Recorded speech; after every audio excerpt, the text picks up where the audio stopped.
Hello everyone, it's DA here. Hope you guys are doing great. Hope you are doing fantastic. Protection from Elite, or PFE, is one of the greatest defensive mods in Division 2, but somehow a lot of us put it on the back burner because we had incoming repairs. But now that incoming repairs no longer works the way it does, quote unquote fixed by the developers, it is time for us to start using other defensive mods again, hence start using Protection from Elites again, especially if you're running tank builds in general. This mod is amazing in PvE and can be instrumental in Dark Zone PvPvE situations. I will give you the breakdown of what it does, when you should use it, and the synergies that you can create while using it. So with that out of the way, let's get started. PFE is a debuff mod that reduces the incoming damage from elite enemies by a certain percentage.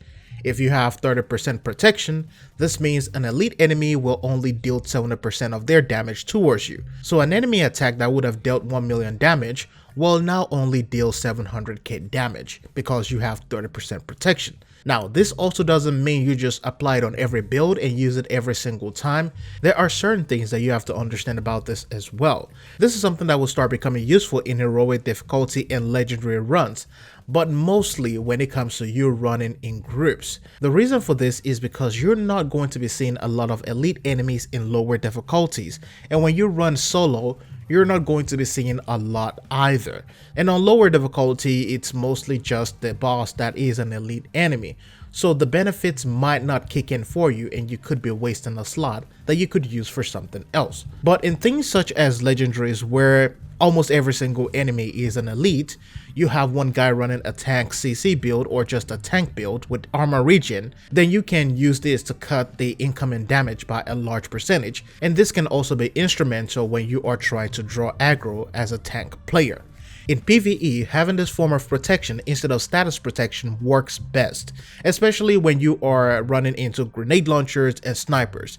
It's more efficient than trying to squeeze in that explosive resistance or some other type of status resistance on your piece of gear, something evident when running builds without hazard protection. If your hazard protection is not going to reach 50% or 70 or 100%, there's no reason to run it to begin with. So for a lot of tank players without hazard protection, this is going to be one of your go-to for PvE. This also synergizes well with armor regen builds, true patriot debuffs, shield builds, foundry bulwark builds, and tank players running glass cannon.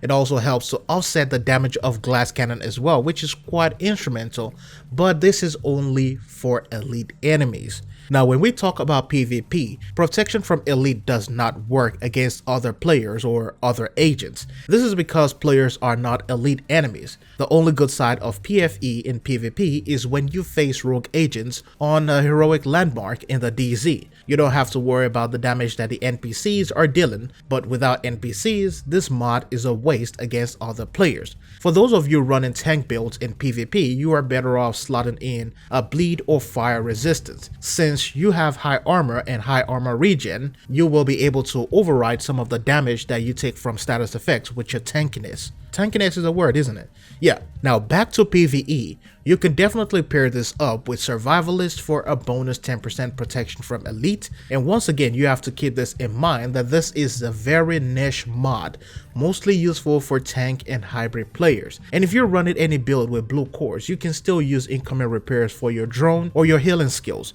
But don't forget that there's also another option, because I see a lot of people are not running protection from elite because people claim it's useless. But if you're a tank player, then definitely give this mod a chance. Anyways, that's going to be it for this video. Hope you found it informative. I'll see you in the next one.